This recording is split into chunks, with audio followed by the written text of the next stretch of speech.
విదేశాల్లో చదివే భారతీయ విద్యార్థుల్లో ఆంధ్రప్రదేశ్ వాసులు అత్యధికంగా ఉన్నట్లు నీతి ఆయోగ్ తెలిపింది. Internationalisation of higher education in India పేరుతో ఒక నివేదిక విడుదల చేసింది.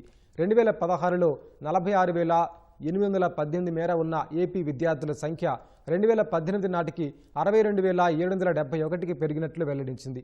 కోవిడ్ కారణంగా 2020లో మాత్రం 35,614కి తగ్గినట్లు తెలిపింది. అయినా ఇప్పటికీ ఏపీ విద్యార్థులే తొలి స్థానంలో ఉన్నట్లు పేర్కొంది. తర్వాతి స్థానాల్లో పంజాబ్, మహారాష్ట్ర, గుజరాత్, తమిళనాడు, ఢిల్లీ, కర్ణాటక, కేరళ, యూపీలో ఉన్నట్లు తెలిపింది.